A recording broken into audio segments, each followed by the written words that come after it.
স্বাধীন হয়েছিলাম। বহু সংগ্রামের পর, বহু লড়াইয়ের পর আজকের দিনে আমরা স্বাধীনতা পেয়েছিলাম। তো সেই গর্বকে অনুসরণ করে আজকে আমরা প্রায় 275 বছর পরেও আমরা প্রত্যেকটি বছরের এই দিনে আমরা কিন্তু স্বাধীনতা দিবস পালন করে থাকি। ঠিক আছে, সেই বছরের মতো প্রত্যেক বছর প্রাণ দিয়েছেন তাদেরকে সম্মান করা এবং এই অঙ্গীকার নেওয়া যে আমরা আগামী দিনে দেশের জন্য নিজেদের নির্দিষ্ট অবদান কিন্তু আমরা রেখে যাব। সেই জন্যই কিন্তু আজকের এই দিন। তো সব থেকে প্রথমে আমরা জাতীয় পতাকা উত্তোলন হবে এবং জাতীয় সঙ্গীত দিয়ে আমাদের অনুষ্ঠান কিন্তু শুরু হবে। মহারাজকে অনুরোধ করব এখানে আসার জন্য এবং জাতীয় পতাকা উত্তোলন করার জন্য।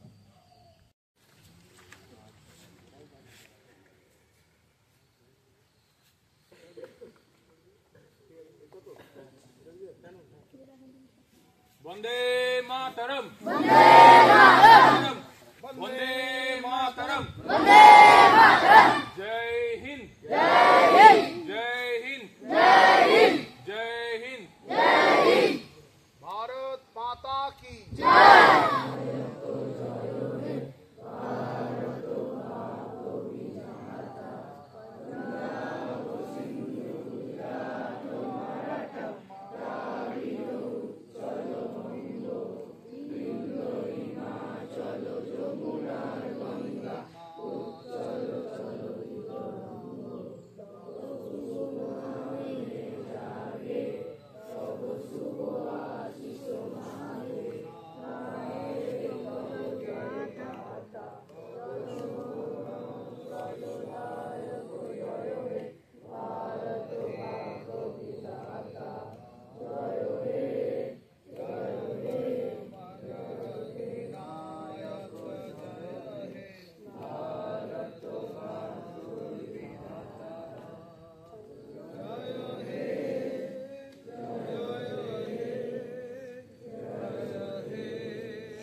আমরা করছি আজকে একটা মনে সবার মনেই একটা অদ্ভুত একটা আনন্দ থাকে। আমাদের যে স্বাধীন হয়েছিল আমরা স্বাধীন, পরাধীনতার জ্বালা, পরাধীনতার কষ্ট বড় ভয়ঙ্কর। কিছু কিছু তোমরা অল্প বিস্তর জানো যে ইংরেজ আজকে 200 বছর আমাদের ভারতবর্ষ শাসন করেছে, কীভাবে অত্যাচারিত হয়েছি আমরা, কীভাবে নিপীড়িত হয়েছি, তারা আমাদের ওপর অনেক ধরনের টর্চার দাস করে রেখেছে। দাসের তো জীবন বড় কষ্টকর।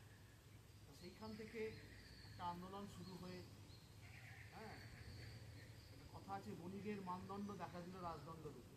তারা ব্যবসা করতে এসেছিল, কিন্তু ব্যবসা করতে করতে আমাদের বিরুদ্ধে কবজা করে দিল। এটা আমাদের অসামর্থ্য, অযোগ্যতাটা আমাদের, আমরা সেই জায়গায় পৌঁছতে পারি। যখনই একজন এসে আমাকে ডমিনেট করবে, মানে আমার অক্ষমতা, আমি নিজেকে তুলতে পারিনি, আমি নিজেকে অ্যাডভান্স করতে পারি, উপযুক্ত হইনি, তাই জন্য তারা আমাদের শাসন করেছে। আমাদের সেই বোধ বুদ্ধি বিচারটাকে বিকাশ করতে পারিনি, তবেই তারা সেই সুযোগগুলো খুঁজে আমাদেরকে ডমিনেট করেছে। ডমিনেটিং লাইফ বড় কষ্টকর। সময় বিশেষে মানুষ জেগেছে, বুঝেছে, উত্তরিত হওয়ার পর কষ্ট পেয়েছে তারা তখন। আজকে দেখো এই যে আমাদের দেশের যে বিপ্লবীরা, মহাপুরুষেরা, নেতাজির কথা যদি বলি, আমি বিবেকানন্দের কথা বলি। বিবেকানন্দ আমাদের স্বাধীনতা দিবসের যে আগুনটা জ্বেলে দিয়েছিল, নেতাজির গুরুদেব ছিলেন তিনি। হয়তো সামনাসামনি তাদের সাক্ষাৎ হয়নি, মনে মনে নেতাজি স্বামীজিকে গুরু মানতেন। তো নেতাজি, মাতঙ্গিনী হাজরা, বাল গঙ্গাধর তিলক, তোমার বিনয় বাদল দীনেশ, ক্ষুদিরাম বসুর কথা বললেন, আরও অনেক বিপ্লবী আছে। তারা আমাদের চিন্তা করলেন, তাদের মধ্যে সেই ভাবনাটা এলো যে সত্যি তো দেশ তো আমার। বাল গঙ্গাধর তিলক এক জায়গায় বলছেন যে freedom is our birth right and we have it, we have it, we have it. স্বাধীনতা আমাদের জন্মগত অধিকার, খুব দামি কথা, আমরা এটা পেয়েই থাকবো। নেতাজি বলছেন যে ওরা তো দেশে ব্যবসা করতে এসেছিল, দেশ তো আমার, ঘর আমার, বাড়ি আমার, আমি ওর কাছে হাত পায়ে ধরবো কেন, এসেছে চলে যাও। গান্ধীজি, তিনি আমাদের ভারত পিতা ছিলেন, তিনি শান্তির প্রতীক ছিলেন। তিনি ধৈর্য ধরে না তাদের সাথে আলোচনা করি, তাদের সাথে আমরা নানারকমভাবে কথা বলি, দেখি কী হয়। এক একজনের একটা ভাবনা, প্রত্যেককেই কিন্তু এবার জানতে শুরু করেছে যে না, একটা প্রয়োজনীয়তা বুঝেছি যে আমাদের দেশকে স্বাধীন করতে হবে। আমার ঘরে যদি কেউ ঢুকে আমার ঘরটাকে কবজা করে আমাকে যদি দাস করে দেবে, আমাকে যদি বলে তুই এটা কর, এটা করো, সে শাসন যদি করে, এটা আমি মেনে নিতে পারবো না। তো সেই ভেতরে আগুনটা জ্বলেছিল। ভারতবর্ষ, ভারত মাতা পরাধীন হলে ভারত মায়ের দেশটা শুধু দেশ ভাবলে হবে না, একে মা ভাবতে হবে। প্রথম কথা হচ্ছে দেশের প্রতি ভালোবাসা জাগাতে হবে, দেশের প্রতি কর্তব্য জাগাতে হবে, দেশের প্রতি একটা বাউন্ডেশন আছে তোমার।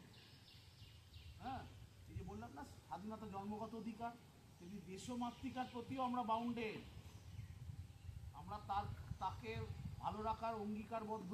এই যখনই আমরা ভারতবর্ষে জন্ম নিলাম, আমরা অটোমেটিক্যালি দেশমাতৃকার, ভারত মাতার প্রতি আমরা বাধ্য হয়ে গেলাম যে আমাদের মাকে ভালো রাখতে হবে, মায়ের দুঃখ কষ্ট মোচন করতে হবে, তার প্রতি আমাদের দায়বদ্ধতা আছে। এই দায়বদ্ধতাটা বুঝতে হবে। এটাই হচ্ছে স্বাধীনতার আসল মূল মন্ত্র, দায়বদ্ধতা। যে দেশে আমি বাস করছি, যে দেশ আমাকে খেতে দিচ্ছে, পড়তে দিচ্ছে, শুতে দিচ্ছে, আমার মূল্যবোধ জগতে তৈরি করছে, আমার একটা এক্সিস্টেন্স, যে আমি অমুক। আমাদের ভারতবর্ষের কোথা থেকে এসছে না, ভারতবর্ষ, তাই নাকি? গ্রেট ইন্ডিয়ান, এই যে সম্মানটা আমরা পাই, এই যে ভারতবর্ষ বললে মুখটা বড় হয়ে যায়, গর্বে মুখটা ভরে যায়, সেই ভারতবর্ষের প্রতি একটা বাউন্ডেশন থাকবে, একটা রেসপেক্ট থাকবে। এই মূল্যবোধটা ভেতরে জাগো।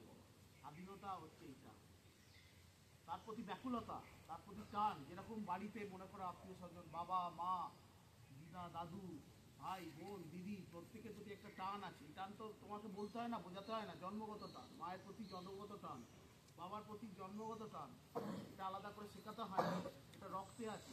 তুমি ভারত মাতাকেও নিজের সেই মা মনে করতে, আর তাঁরা সেই বিপ্লবীরা ভারত মাতাকে নিজের মা মনে করেছিল।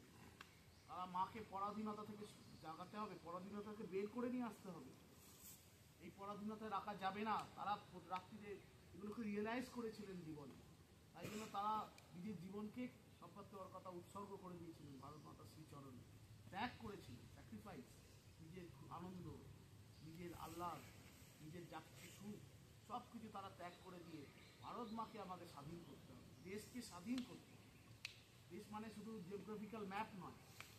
ভারতবর্ষ বিরাট বড় দেশ, উত্তরে হিমালয়, দক্ষিণে কন্যাকুমারী, হ্যাঁ, এদিকে পশ্চিমবাংলা, আসাম, ওদিকে রাজস্থান, গুজরাট, পূর্ব পশ্চিম। ম্যাপটা যদি দেখো দেখবে স্বামীজি সারা ভারতবর্ষ ঘুরেছিলেন। যখন স্বামীজি ঠাকুর শরীর ছাড়লেন, স্বামীজি যে পরিব্রাজক স্বামীজি, তোমাদের আমি গল্প করেছি, স্বামীজির বই যখন পাঠ হয় দেখেছি অনেক অনেক ঘটনা। স্বামীজি খালি পায়ে সারা ভারতবর্ষ ঘুরে বেরিয়েছিলেন, হেঁটে হেঁটে ভারতকে জেনেছিলেন। তাই রাজা গোপালাচার্য বলছেন, ভারতকে জানতে হলে স্বামী বিবেকানন্দের হতে হবে। মানুষের কাছে পৌঁছেছিলেন, মানুষের সুখ মানুষের দুঃখটাকে ভাগ করে নিয়েছিলেন। তিনি অনুভব করেছিলেন তার আমাদের মানুষের যন্ত্রণাটা, কত মানুষ খেতে পারছে না, কত মানুষ পড়তে পারছে না, মাথায় স্বাদ নেই।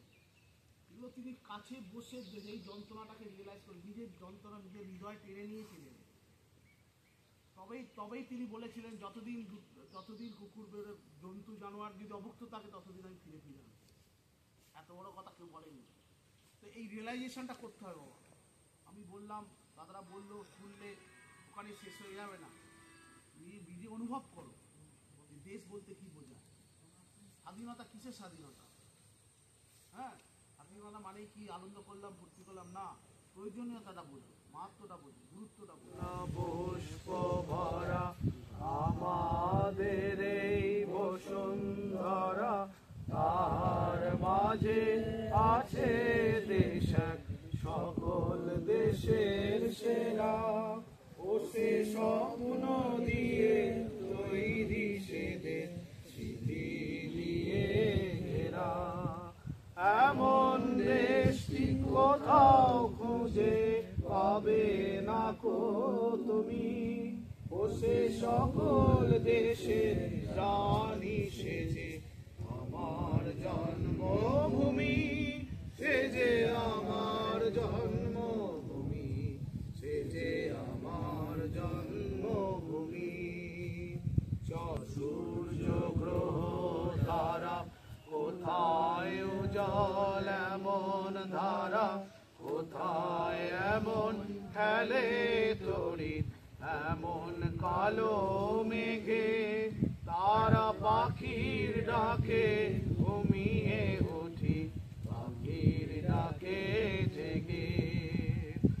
এমন দেশটি কোথাও খুঁজে পাবে না কো তুমি। ও সে সকল দেশের রানী সেজে আমার জন্মভূমি, সেজে আমার জন্মভূমি, সেজে আমার জন্মভূমি। এত স্নিগ্ধ নদী কাহার, কোথায় এমন রুদ্র পাহাড়, কোথায় এমন হরিণ ক্ষেত্র আকাশ তলে মেশে।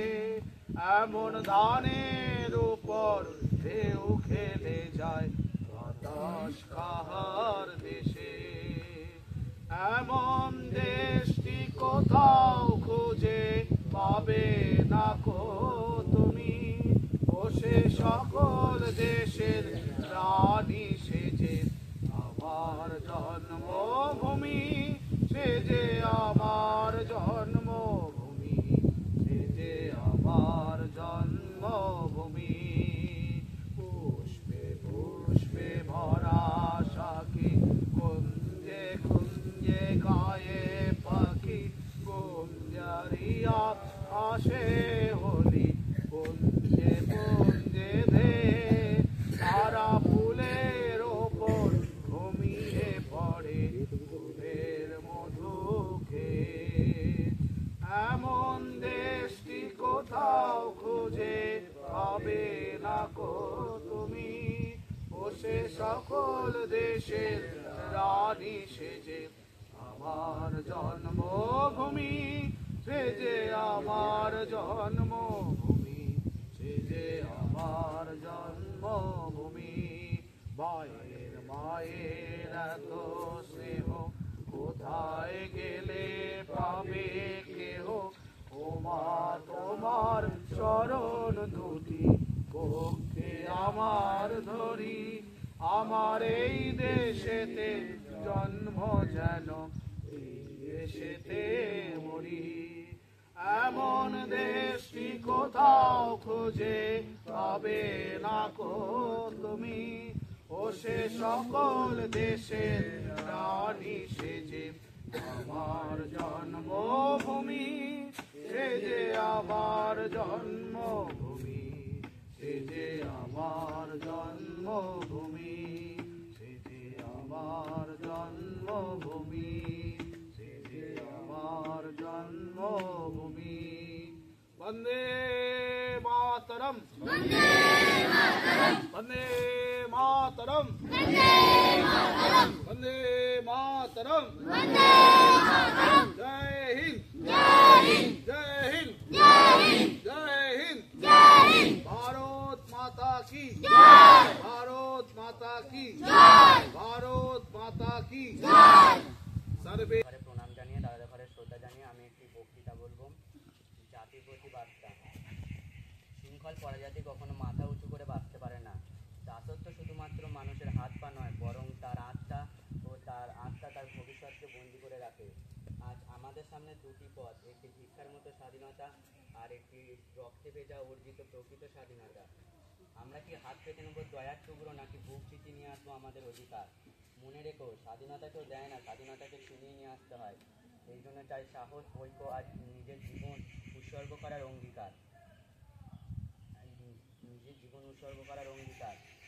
যতদিন না মাতৃভূমির মাটি থেকে শত্রু শেষ পা সরে যাবে, ততদিন আমাদের লড়াই শেষ নয়।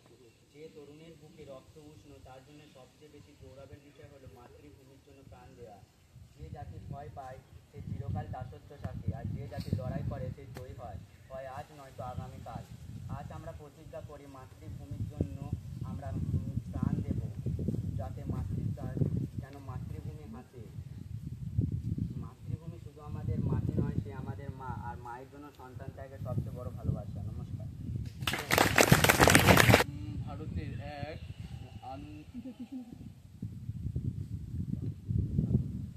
স্বাধীনতা সংগ্রামী অনন্য নারী।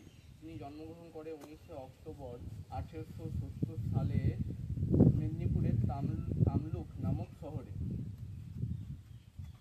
শৈশবকালে তিনি খুবই দরিদ্র কৃষক পরিবারের কন্যা ছিলেন। তিনি শৈশবকালে শিক্ষার সুযোগ পাননি। মাত্র 12 বছর বয়সে তার বিবাহ হয়। তার কিছুদিন পরই তার স্বামী মারা যান।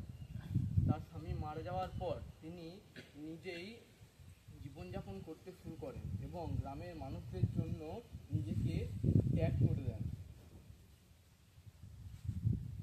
তিনি 1930 সালে গান্ধীরাকে অসহযোগ আন্দোলনে যুক্ত হন। ইংরেজ তাকে বহুবার গ্রেফতার করলেও তিনি সেই আন্দোলনে আবার ফিরে আসেন। 1942 সালে ভারত ছাড়ো আন্দোলনের সময় তিনি তামলুক শহরের ব্রিটিশ অধিকৃত থানায় গিয়ে পতাকা উত্তোলনের জন্য মিছিলে যোগদান করেছিলেন। সেখানে অজানা তথ্য হলো, সেখানে তাকে গুলিবদ্ধ করা হয়। কিন্তু গুলিবদ্ধ করা অবস্থা থেকেও তিনি জাতীয় পতাকাকে মাটিতে পড়তে দেননি। তিনি গুলিবদ্ধ অবস্থায় সামনে এগিয়ে চলেছিলেন ও মুখে একটি কথাই উচ্চারণ করে চলেছিলেন, বন্দে মাতারাম। তিনটি গুলিবদ্ধ হওয়ার পর জাতীয় পতাকাকে বুকে চেপে শহীদ হন। তিনি সবসময় চাইতেন যে ভারতের স্বাধীন আকাশে পতাকাকে উড়তে দেখতে। ভারত স্বাধীন হওয়ার পর তামলুক নামক শহরে ওনার একটি মূর্তি তৈরি করা হয়। তার জীবন থেকে এটা প্রমাণ হয় যে কোনো বয়স ও লিঙ্গ স্বাধীনতার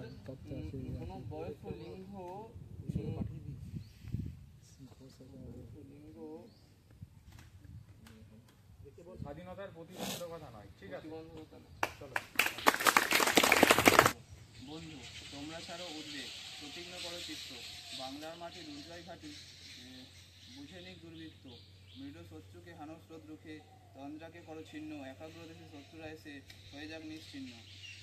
ঘরে তোলা দান বিপ্লবীর প্রাণ, প্রস্তুত রাখ কাস্তে, গান ও সারি গান, হাতিয়ারের স্থান দা আওয়াজ উদ্দায়স্তে। আজ দুধ দাঁতে পঞ্জিত হাতে, প্রতিরোধ করো সত্য, প্রতি ঘাসে ঘাসে বিদ্যুৎ আসে, জাগে সারা অভ্যস্ত। আজকে মজুর হাতুড়ির সুর, ক্রমশই করে দীপ্ত, আসে সংহিত, শত্রুর প্রতি ঘেন্না হয় নিক্ষিপ্ত, ভীরু অন্যায় প্রাণবন ন্যায় যেন আজ উচ্ছেদ্য, বিপন্ন দেশে তাই নির্শেষে ভালো প্রাণ দুর্ভেদ্য, সব প্রস্তুত যুদ্ধের ভিড় হানা দেয় খুব দরজায়, ফেনী ও আসামে চট্টগ্রামের ক্ষিপ্ত জনতা গর্জায়, বন্ধু তোমরা ছাড়ো উদ্যোগ, প্রতিজ্ঞ করো চিত্ত, বাংলার মাটি দুর্জয় ঘাটিয়ে বুঝে নিক দুর্বৃত্ত। নমস্কার। ঘাটি বুঝে নিক দুর্বৃত্ত, মানে শত্রুরা বুঝে নিক যে বাংলাকে জয় করা অত সহজ নয়। কেন এই কথা বলছে? কারণ স্বাধীনতা সংগ্রামে আমরা দেখতে পাচ্ছি তৈরি হয়েছিল তার বেশিরভাগ অংশটাই কিন্তু বাংলা থেকে, এবং এই বাংলায় আমরা দেখতে পাচ্ছি বহু মানুষ রয়েছে বা বহু স্বাধীনতা সংগ্রামী বিপ্লবী শহীদ রয়েছে যারা কিন্তু এই আন্দোলনটাকে একটা অন্য মাত্রায় নিয়ে গিয়েছিল।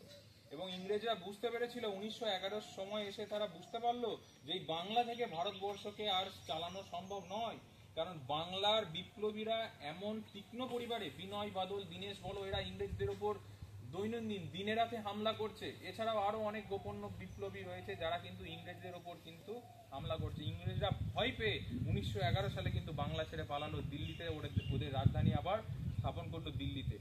সেই জন্য এই বাংলা কখনো কিন্তু মাথা নিচু করতে শেখেনি। কিন্তু তোমরা আজকে ভেবে দেখো, টিভিতে দেখবে, খবরের কাগজে দেখবে আমাদের বাংলার অবস্থা কোথায়। শিক্ষার দিক থেকে বলো, ব্যবসা বাণিজ্যের দিক থেকে বলো, সমস্ত দিক থেকে মানে আমাদের বাংলার অবস্থা অনেকটা সংকটাপন্ন। সেই জন্য সবসময় তোমাদের সাহস করে এগিয়ে আসতে হবে। ব্যবসা বাণিজ্যের দিক থেকে বলো, শিক্ষার দিক থেকে বলো, সমস্ত দিক থেকে বলো, যে কোনো অন্যায় অবিচারের বিরুদ্ধে তোমাদেরকেও প্রতিবাদের সংগ্রামে কিন্তু অংশ নিতে হবে। এই কথাটা সবসময় মাথায় রেখো। আমি একটা কথা বলি, প্রথমে এই যে আমাদের বাংলার ব্যাপারে যে বলছে, আগে একটা কথা বলা হতো, তোমরা শুনেছো কিনা জানি না, আমি মাঝে মাঝে বলতাম, what Bengal thinks today India thinks tomorrow. যখন আমাদের বাংলা কলকাতার রাজধানী ছিল, কিন্তু সুজাতা যে বাংলা আমাদের ইম্পর্টেন্সটা, বাংলার যে গুরুত্বটা, বাংলার ইম্পর্টেন্স, বাংলার যে কোয়ালিটিসটা, যে কালচার, যে ম্যানার্স, বাংলার ব্যাপারটাই একটা আলাদা ইন্টেলেকচুয়াল ছিল। বাঙালি মানে বিরাট ইন্টেলেকচুয়াল, বাঙালির পাশে বসা মানে আমার মান বেড়ে যাবে, এরকম ব্যাপার অল ওভার ওয়ার্ল্ডে। খালি বলছে ওয়ার বেঙ্গল থিংস টুডে, আজকে বাংলা যেটা ভাবে কালকে ভারতবর্ষ সেটা ভাববে। তাহলে বুঝতে পারছো হাউ পাওয়ারফুল উই আর। তো সেই পাওয়ারটাকে আবার এক্সিস্ট করতে হবে তোমাদের। তোমরাই হচ্ছে দেশের ভবিষ্যৎ, তোমরাই দেশের হচ্ছে মেরুদণ্ড। হ্যাঁ, youth is the backbone of a country, Swamiji বলতেন। তো সেটা নিজের সেই যোগ্যতাটা, মান্যতাটা বোঝার চেষ্টা করো। আমি তোমাদের সবসময় বলি, এনকারেজ করি যে নিজের যে কোয়ালিটিটা সেটা অবগত হও, সেইটা তুমি প্রকাশ করো, বার করো, আর কিচ্ছু দরকার নেই। নিজের সম্বন্ধে একটু অবগত হও, ব্যাস, আর কিচ্ছু দরকার নেই, বাকিটা অটোমেটিক্যালি হয়ে যাবে। বুঝতে পেরেছো? Very good.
মুক্তির মন্দির সোপান তলে কত প্রাণ হলো বলিদান লেখা আছে অশ্রু জলে মুক্তির মন্দির সোপান তলে কত প্রাণ হলো বলিদান লেখা আছে অশ্রু জলে